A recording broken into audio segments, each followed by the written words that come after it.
I've been wanting to do a table like this for so long, and I saw it. Actually, Ken told me the original maker sold these for $8,500, and right now, yes, yes, and right now they're at the stores. The cheapest I could find was $2,300, but I made this entire thing for $65. No, stop! Oh, it's really yes, and I'm so excited. I've never tried this before, and today, this morning, when you guys asked me what I was doing in the garage, I was putting on the solution, and it says it will just keep continuing to grow and darken throughout the day. So what? It's been an hour, maybe an hour and a half since I saw you guys? You are my solution, I'm going to tell you that, because you've done some amazing things. This is phenomenal. I like this a lot. Because it brings that rustic flair and that whatnot. Do we get to keep it, or are you taking it? I don't know. I think maybe we auctioned. What do we need to get started? What do we need to get started? Okay, well, take a look at what I started this morning. You guys, you did see me. This is actually pine that I got at our local store. I cut it with the tools we have here on set. If you guys don't want to cut it yourself, you can have it cut for you at the hardware store. I'm making pilot holes. This is my base. Who's your little helper? That's Amika. She's one of my bridesmaids. I know. She helped me with the wedding, and it's just not stopping. She hasn't been able to go back to Australia. Yes.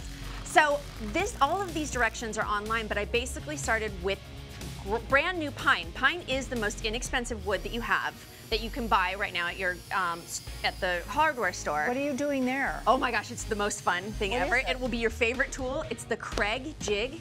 This actually allows you to put screws inside the wood so that you don't have those weird kind of joinery, or it's kind of like biscuit joinery without the biscuits for those people That's what who we used to make the table, the coffee table, where you biscuits. Yep. And we make biscuits too. Christina makes biscuits, different kinds. So that allows, this is the tabletop. I use 2x10s to put these together, and then with that Craig jig, all you do is put in the screws on the side, and that will hold it together. Yep. On the underside, so then on the top, you don't have any screw holes. You don't see any of the screws, even though that would make it look more rustic. I still didn't want that. No, it's your table. You want it nice and clean. Yeah.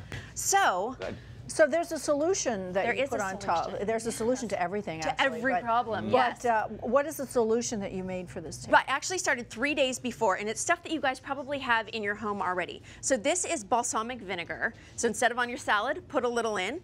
This is apple cider vinegar. What I did was I took both of those, took steel wool, and just tore it into tiny little pieces like this, put it inside of this, and in 3 days you were going to have the solution that acts as an acidic mixture with the tannins in the wood, and that will give it this color. And honestly, like if we just wait another hour, it's going to get darker and darker and darker. With the tea how bags. did you put it on though? How does this go on? Well, you leave it for 3 days. Once it's done, you can see this is my old gross one.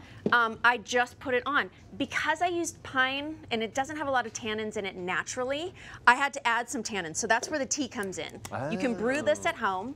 I used 10 tea bags, and then I just poured it over the whole thing in the beginning. What's tannin? What's a tannin? Yeah. It's actually an organic substance that gives color. So it's the color you have in red wine or in cedar. That's where I heard it before. I was like, tannin. I was trying to think of it from the shop standpoint, but I heard it from wine. Yes, from wine. It does have a lot of tannins. So pine doesn't have a lot of that. We have to give it some. And tea bags do that exact thing.